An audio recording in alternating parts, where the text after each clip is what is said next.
Bom dia, oitavo ano, né? Como é que vocês estão? A gente é necessário também a gente fazer essa pergunta. Eu espero que vocês estejam bem, né? E aí, como é que estão passando? Como é que estão realmente de cabecinha? Eu sei que é um momento difícil, né? Como a gente já falou em momentos, acredito que todos falam, né?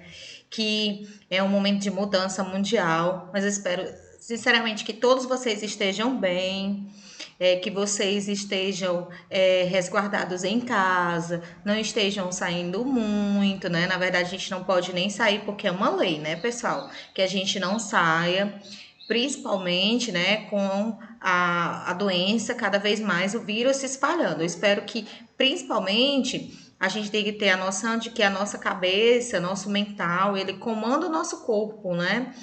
Por isso, pessoal, espero que vocês estejam bem, né? Outra coisa, né? Essa é a nossa última aula gravada. A partir agora, do dia 1º de junho, nós vamos ter aulas online, assim, de uma forma ao vivo, né? Então a gente vai ter um contato bem maior, a gente vai poder tirar dúvidas. Lembrem, né? Todos vão estar logados. Essa semana eu andei computando as presenças, andei sentindo falta de pessoas que não colocaram a presença lá no vídeo. Pode ser que estejam assistindo depois, né, pessoal? Mas sinto falta de vocês assistindo ao vivo, ou seja, no horário que a escola disponibiliza. Porque é importante, né? Para a gente seguir um horário, né, no nosso corpo, e sem falar, gente, para a gente manter o compromisso de estar assistindo essas aulas no horário anterior. Portanto, a partir do dia 1º de junho, né, na próxima semana, vocês já vão ter aulas ao vivo, né? Ou seja, aulas em uma nova plataforma, né? Que é o Microsoft Teams. Portanto, espero que vocês estejam acompanhando. Então, vamos lá começar a nossa aula de história, mais uma, né? Eu aqui da minha casa, vocês da de vocês. E vamos lá. Na aula passada, eu terminei falando sobre Revolução Francesa e falando sobre a figura do Napoleão Bonaparte, né? Portanto, eu passei atividade de casa, página 91, 92 e 93. Então, vamos corrigir essas três páginas, tá? Deixa eu pegar aqui o livro 1. Hoje a gente já começa o livro 2, né? É necessário que a gente já dê um prosseguimento ao nosso conteúdo, tá?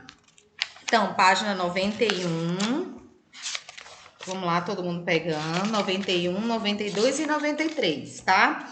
A só página 91 que é um pouquinho mais longa, mas dá pra gente levar rapidinho se a gente for, né, bem objetivo nessa aula. Então, vamos lá, página 91. Em 1791 foi criado a primeira Assembleia Legislativa da França.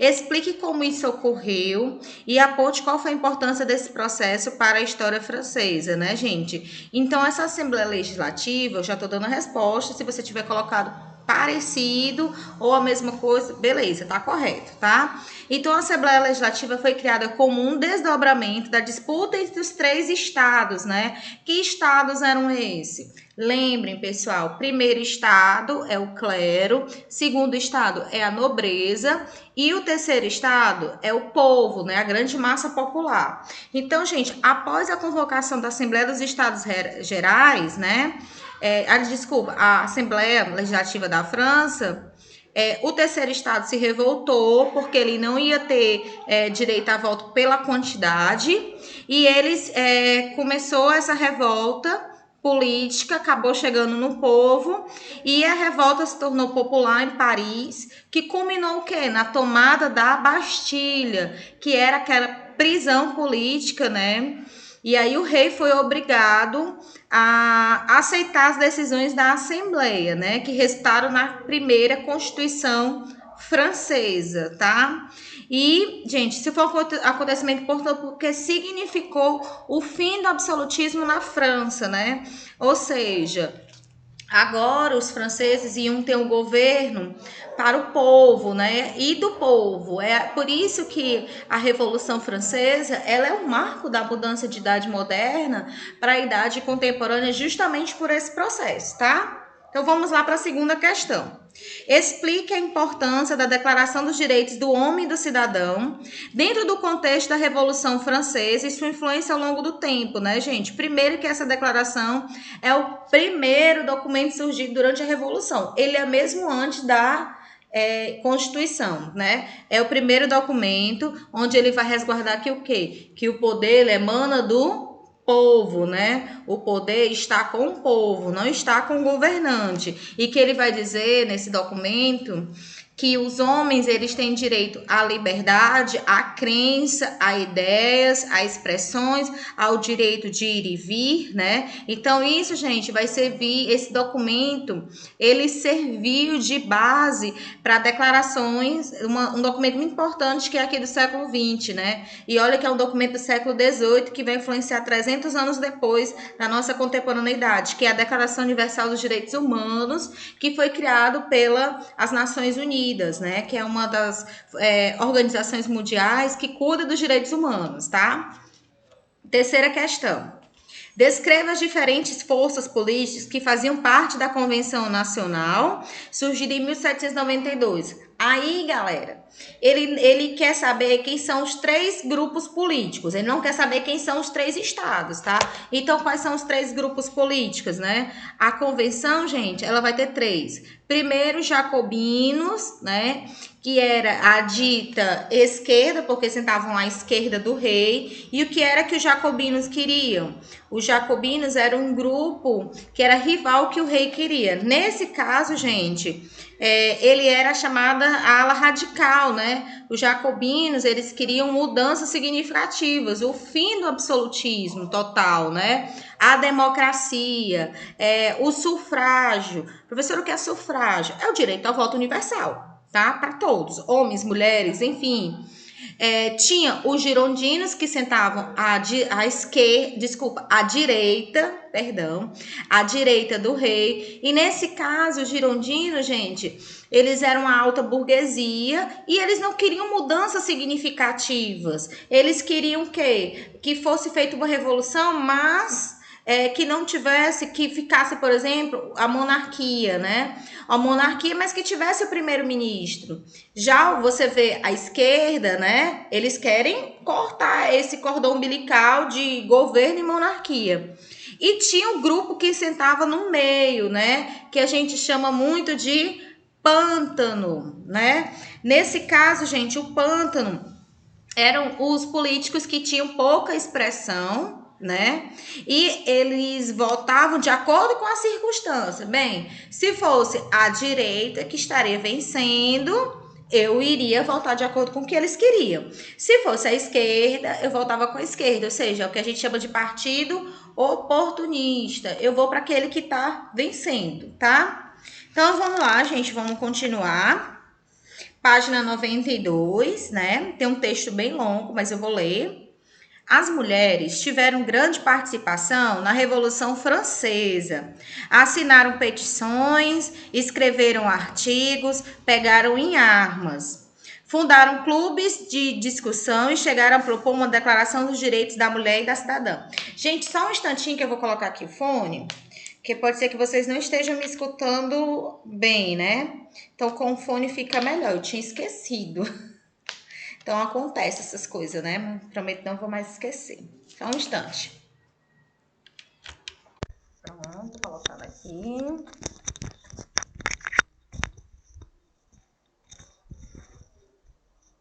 Assim fica melhor, né? De vocês me escutarem, né? Qualquer coisa, se vocês não me escutarem, vocês sempre mandem um avisozinho pra tia Cláudia, né? Então, vamos lá, gente. Continuando, né? Na mesma página 92. Aí diz assim: embora tenham tido algumas conquistas, como o direito ao divórcio e o fim dos privilégios da progenitura masculina, no caso da herança, elas continuam sem ter os direitos políticos reconhecidos ou equiparados aos dos homens. Ficaram, assim, proibidas de votar e serem votadas. Em 1795, a convenção chegou a proibir as mulheres de frequentar assembleias e de se reunir nas ruas em grupos de mais de 5 pessoas. Durante a Revolução Francesa, as mulheres foram muito representadas nas ilustrações feitas no período. Essas representações, porém, eram bastante ambíguas, sendo ora positivas, ora negativas. Com base nessas informações, veja as duas imagens a seguir. A primeira delas representa a marcha sobre Versalhes, né? Ocorrida em 5 de julho de 1789, quando as mulheres organizaram uma marcha contra os altos preços e a escassez do pão. O palácio onde se encontrava o rei foi sitiado pelos manifestantes. Já a segunda imagem, que não é a colorida, gente, diz assim: a segunda faz parte de uma série de ilustrações chamada Loucura dos Homens, ou O Mundo às Avessas. Observe-as atentamente e responda o que se pede. Tá, então a gente tem duas imagens retratando as mulheres. Então, primeira questão, letra A. Descreva as duas imagens, destacando aspectos que considera relevantes. Na primeira, gente, se você observar bem, as mulheres elas estão vestidas com roupas caseiras, né? Então, provavelmente, essa primeira manifestação eram de mulheres que viviam em casa, né? Doméstica, donas do lar. E você vê que as armas delas eram armas, né? Até então que elas eram armas associadas à agricultura. Você vê muito machados, né? A segunda, você já vê uma mulher vestida com um traje do exército, né? Você já vê uma mulher trajada de uma forma como se ela fosse para a guerra. Por isso que diz o mundo às avessas, né? Porque as mulheres é que vão defender os homens. Na segunda, letra B, em sua opinião, essas imagens apresentam uma visão política, uma visão positiva ou negativa das mulheres? Justifique sua resposta. E aí, gente, fica com vocês, né? Vocês acham que apresentam uma versão positiva? O que é ser positivo? Eu acho, para mim, que apresenta uma versão positiva, né? Não quer dizer que nós somos mulheres e a gente não pode lutar pelo que a gente quer, né? E que as mulheres, num momento, elas não podem pegar em armas. Pode, né? Claro que não queremos uma disputa bélica armada, né? Mas eu acho que apresenta uma visão positiva, né? Enfim, cada um tem a sua interpretação. A arte, ela é interessante por causa disso, né, gente? Porque a arte, ela possibilita você ter uma visão hoje, e se você olhar amanhã um quadro, depois a figura, depois de uma reflexão, você vai ver uma imagem totalmente diferente. Então, vai da percepção, vai do momento, vai de como você está. Então, cada um tem uma visão, né? Letra C. Escolha uma das imagens atuais sobre a atuação da mulher no mundo contemporâneo e explique se ela procura vincular uma avaliação positiva ou negativa a respeito da figura feminina, né? Gente, quando ele diz escolha duas imagens, aí fica bem aberto, né? Você pode escolher ou uma foto, né? Você pode escolher uma pintura, um desenho ou uma situação. Vocês acham que a mulher, ela no mundo contemporâneo, sinceramente, não vamos pensar que a gente está... eu sempre penso que as mulheres, elas são a salvação do mundo, o positivo. Mas será que elas são realmente tratadas como tais na nossa sociedade? Será que elas são reconhecidas?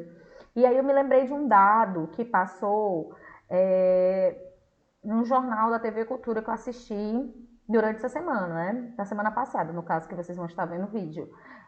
Que mais de 80% das pessoas que estão trabalhando na linha de frente contra essa doença são mulheres. E é muito interessante esse dado, né? Porque a gente percebe que as mulheres estudam mais, as mulheres têm tripla jornada, né? Então, vai de cada um de vocês, tá? Espero que vocês sejam bem conscientes na hora de resolver essa questão. Então, gente, nós encerramos a correção da tarefa de casa. Viu como não demorou, né? Não matou ninguém. Foi bem rapidinho, né? É bom a gente corrigir porque a gente se relembra e a gente pode estar fazendo essa discussão, né? Essa discussão, por enquanto, por vir aqui, mas depois vai ser ao vivo. Portanto, pessoal, nós vamos fazer o seguinte, vamos pegar o livro 2, né? Olha aqui o livro 2, e a gente vai começar a entrar nesse livro, né? Ou seja, é como se a gente já estivesse entrando no segundo bimestre. É muito bom a gente estar dando continuidade. Seguinte, pessoal, esse livro...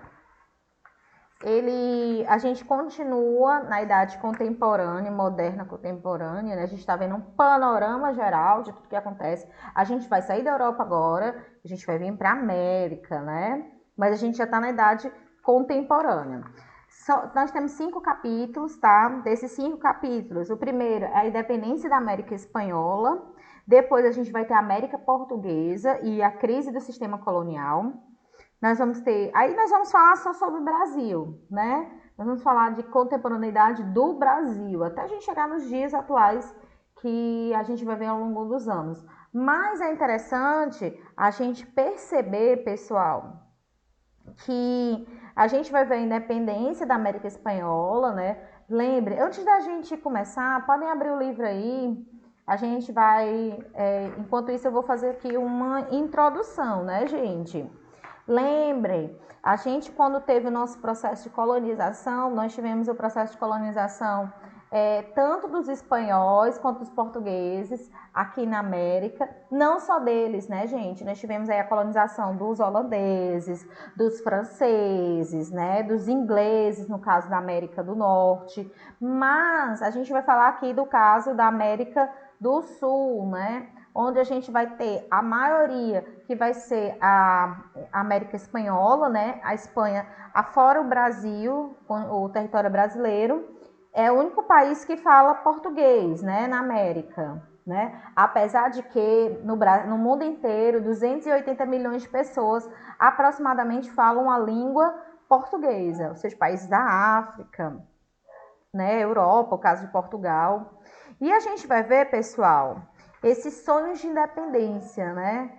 A independência, essa palavra é deliciosa, né? Independência é a melhor coisa da nossa vida, é a gente não depender de ninguém. É claro que a gente vive em sociedade, então todo mundo precisa de alguém. Mas ela pressupõe que a gente pode sobreviver sozinho. Estou falando assim, de um conceito bem genérico, né?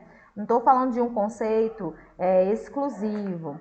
Mas o processo de dependência, ele é muito interessante, né?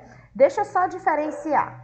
O nosso processo de dependência aqui da América Portuguesa vai ser muito, sem problemas tão graves, né? Vai ser, assim, muito simples. Já os processos de dependência dos países que que foram colonizados pela Espanha, vão ser à custa de muita violência, né? Quando eu leio um livro, eu sempre percebo que a colonização espanhola, ela foi muito mais violenta. Eu não estou dizendo que a portuguesa não foi, ela foi. Ela foi muito dura, né, com a população que tinha aqui, ou seja, os nossos nativos, os nossos indígenas. Mas a espanhola, ela foi muito agressiva, muito mesmo. Até porque o governo espanhol, ele não queria se misturar muito com a população, né? Então foi uma situação muito complicada mesmo. Então a gente vai entrar no nosso conteúdo agora, né? Falando então da independência da América Espanhola, a gente tem que perceber o seguinte: o continente americano principalmente teve essa colonização espanhola. Então, gente, por quase 300 anos, não é brincadeira, né, pessoal? 300 anos resultou a dominação da Espanha sobre esse território. E essa dominação de 300 anos vai resultar na formação de 18 países. Se a colonização portuguesa gerou aqui só claro que nós somos o maior da América do Sul, né? Atualmente somos de mais expressividade política, enfim. Só que, gente, resultou em 18 países essa colonização, né? Uma colonização principalmente de exploração. E aí, gente, nós vamos ter uma série de momentos, de movimentos que vão dar origem a esse processo de independência, ou seja, vão fazer com que essas colônias que pertenciam à Espanha a sonhar com a independência. O que é isso? Se desfiliar da metrópole. Ou seja, Espanha, tchau. Eu vou ser agora livre. Eu vou fazer o que eu quiser, né? Eu vou ter soberania sobre o meu território. Então, a gente pode, pessoal, fazer o seguinte. A gente pode destacar 3 momentos. Primeiro momento, nós chamamos de movimentos percussores, ou seja, precursores, que são os movimentos que vão dar início, vão plantar a ideia nas pessoas de independência, que aí vai de 1780 a 1810, tá? E detalhe, esses momentos é o quê? Aproveitando a Revolução Francesa. 6. O que está acontecendo na Europa vai ser muito importante para o que vai acontecer aqui na América, né? Rebeliões fracassadas, que vai de 1810 até 1816, e as rebeliões que vão ser as vitoriosas, que a gente fala que é de 1817 a 1824. Então, a gente tem 3 momentos da história desses países que a gente conhece hoje como Guatemala, Nicarágua, Equador, Argentina, né? Peru, México, enfim, pessoal, toda a América Espanhola, né? Então, gente, vamos lá começar, né? Vamos pegar o nosso livro, eu estava falando só uma introdução. Abra o livro de vocês aí na página 4, enquanto vocês estão abrindo o livro. Eu estou bebendo um pouco de água. Ai, gente, não existe coisa melhor do que água. E gelada, melhor ainda, né?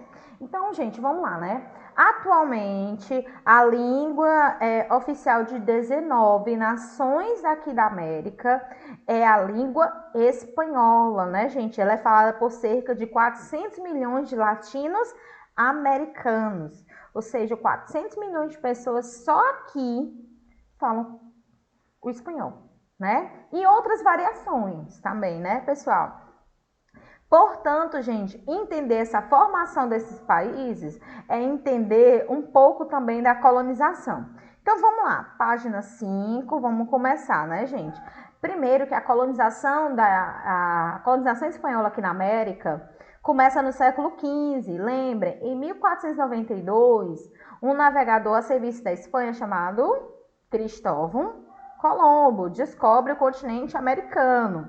E ele pensava o quê, pessoal? Vamos pensar lá no ano passado, quando eu falei que eles parte da Espanha, a mando dos reis espanhóis, né? E ele chega aqui no continente americano e ele acha que encontrou uma ilha. Só que o Cristóvão Colombo não tinha encontrado uma ilha, ele tinha encontrado um continente, né? Só que ele não percebe isso. Quem vai perceber isso um pouquinho mais tarde vai ser outro navegador chamado Américo Vespúcio. E aí o Américo Vespúcio é interessante, porque ele escreve um livro, e esse livro ele vai ser muito publicado na Europa. E é interessante que ele vai contar as belezas, né? Ele vai retratar os povos que vivem aqui na América. E, gente, é uma coletânea linda. E esse livro vai fazer muito sucesso na Europa. É como se fosse assim, o Novo Mundo, a América, era algo, gente, como se tivesse descoberto uma terra nova, cheia de seres fantásticos, que ninguém entendia, né? Então, esse livro faz muito sucesso na Europa. É muito interessante, eu já li o livro, né, traduzido para português, e ele desenha as frutas, coisas que a gente conhece hoje como abacaxi, a banana, o milho, a batata, e eles não conheciam o cacau. E além de ele contar sobre as frutas, ele fala também das pessoas, né, das nações indígenas. Eu tô sorrindo porque eu me lembrei do livro, quanto eu fiquei feliz lendo o livro, né? Os relatos do Américo Vespúcio. E quando eu achava engraçado, porque pra mim era tão comum, pra gente é tão comum ver essas coisas, que pra ele não era, né? Porque era século XV, início do século XVI. Então, eu tô feliz porque eu me lembrei disso. E aí, gente, a gente tá falando da parte boa, né? Aí esse livro fica tão famoso na Europa que todo mundo comprava, me deu um livro aí do Américo, lá da tal América, né? E assim foi denominado o nosso continente, né? Em alusão ao livro do Américo Vespúcio. Posteriormente, gente, o Cristóvão Colombo ele vai ser homenageado também, né? Com um país chamado Colômbia. Vocês perceberam pelo nome, né? Então vamos lá, né? Falar exatamente sobre esse processo de colonização. Então, gente, no final do século XV, eles chegam aqui no continente americano e... Vocês estão ouvindo os cachorros do meu vizinho? Ele provavelmente deve estar dando banho. Aí esse cachorro não gosta de tomar banho, né? Parece um pivete daqui de casa. Então, gente, os espanhóis no século XV e XVI, eles já dominavam a grande parte do território do continente americano, né? Só que era tão grande. E outra coisa, eles chegaram aqui, né, gente, no continente americano, quem é que eles vão encontrar? As nações indígenas, né? São nações. Não escuta o que os políticos dizem. São nações com línguas, com culturas semelhantes, mas diferentes, né? Com muita coisa diferenciada.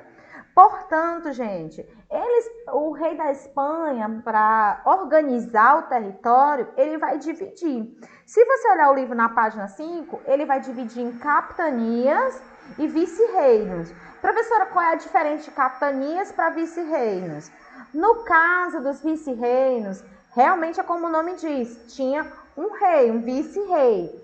Essa pessoa, normalmente, ela era enviada lá da Espanha para vir para a América, e essa pessoa, gente, ele iria responder diretamente ao rei da Espanha, né? Ele não tinha um governante acima dele. Já as capitanias, ela é mais interessante, porque era um sistema de agricultura, era um sistema que tinha, a terra era dividida, né? Era realmente para explorar a agricultura. Gente, eu vou fechar aqui a janela, porque senão eu não consigo dar aula com esse barulho. Peraí, só um instantinho. Oi, pessoal, voltei, né, de fechar a janela, porque meu vizinho inventou de lavar o carro. Mas são coisas, né, que acontecem, porque todo mundo tá dentro de casa, né? Então é um sinal bom de que as pessoas estão seguindo o lockdown imposto pelo governo estadual. Mas vamos lá continuar, né? Então, gente, como é que foi dividida as capitanias? Tinha a capitania de Cuba, tinha a capitania da Venezuela, do Chile e da Guatemala, tá? Ali é mais América Central. E tinha os vice-reinos, que eram mais aqui na América do Sul, que era Nova Espanha, Peru, Nova Granada e Rio da Prata. O que era mais importante? No caso, as capitanias gerais era a questão da agricultura, e dos vice-reinos era a exploração de ouro, mas principalmente da prata. Lembra que eles vivem o sistema mercantilista, portanto, eles acreditam, né, gente, no metalismo.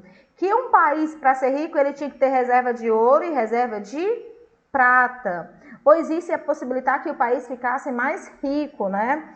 Então, o tempo vai avançando, né, gente? E aí, no século XVIII, esse território inteiro já tinha cerca de 13 a 18 milhões de pessoas. Mas, professora, por que a senhora fala de 13 a 18 milhões? Porque é tão diferente, são 5 milhões? Pessoal, a gente fala em registros, mas não tinha censo, né? O censo é um tipo de pesquisa para saber a quantidade de pessoas. A gente sabe que tem essa quantidade aproximada devido à quantidade de pessoas que chegavam nos navios, né? Até os africanos. Então, a gente não tem um número fechado, exato. Até porque censo nenhum dá número exato. Mas o que eu estou querendo dizer é que essas milhões de pessoas, elas eram separadas também por classes sociais, né? Lembra, os europeus adoram ter essas coisas de classe e a gente tem até hoje, né? Portanto, gente, a sociedade era dividida em classe social, da mesma forma, não tinha mobilidade social, e aí nós vamos ter 4 classes sociais, tá? Vamos lá para a primeira. A primeira classe nós chamávamos de chapetones. Não é chapéus. Todo mundo faz essa piada. Chapetones, gente. Eles eram o topo da sociedade, né? E eles eram os responsáveis pela administração do território. Portanto, eram eles que exerciam todo o poder político. Eles eram a lei, os representantes da lei, né? Nesse caso, gente, eles ocupavam os cargos mais altos dentro dessa colonização. Eles eram os políticos, os religiosos, os militares. É interessante, se a gente for comparar a colonização da espanhola com a da portuguesa, a da espanhola começa bem cedo e eles são mais organizados. A nossa começa tarde e também não é muito organizada. Mas também não quer dizer que é muita coisa, entendeu? Que é coisa boa. Eu tô só falando um fator diferente. Então, primeira classe, os chapetones. Segunda classe, nós chamamos de crioulos, né? Não tem nada a ver, gente, com a conotação, às vezes, que a gente escuta aqui no nosso país, que é associado ao negro, né? Aqui, os crioulos, eles eram os indivíduos brancos, filhos dos espanhóis nascidos na América. Ou seja, os espanhóis que tinham filhos nascidos na América. Nesse caso, gente, eles também formavam a elite econômica, né? Eles estavam ali abaixo dos chapetones, mas também tinham uma expressividade. Só que, gente, aqui essa aristocracia ela é mais ligada à terra, a escravos, à mineração. E como eles tinham nascido aqui no território, americano, eles não tinham direito de ocupar grandes cargos políticos. Então eles, apesar de serem ricos e serem filhos de espanhóis, eles não podiam ocupar cargos militares, administrativos ou religiosos, tá? No caso o terceiro grupo, a gente chama de mulatos ou mestiços, que nesse caso, pessoal, eram descendentes de espanhóis que tinham filhos com indígenas ou negros, né? Por isso se chama mestiço ou mulato, né? Essa mistura entre dois grupos sociais, né? Os europeus ou os indígenas nativos ou os africanos, né? Que eles acabaram transformando também em escravos. Eu falo já sobre isso, tá? Então, nesse caso aqui, gente, eles formavam a maioria da população, né? Esses grupos faziam diversos trabalhos.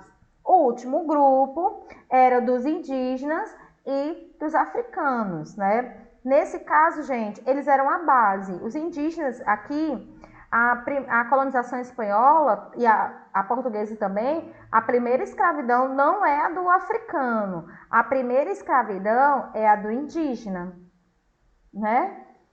Por que a do indígena? Aí eu vou dizer na próxima aula. Fica grudadinho, toma só uma aguinha, como eu vou fazer agora, que a gente vai falar sobre essa colonização continuando, tá? Então aguarda um pouquinho e na próxima aula a gente vai dar continuidade para falar sobre os indígenas aqui na América Espanhola. Então, aguarda um momento. Tchau!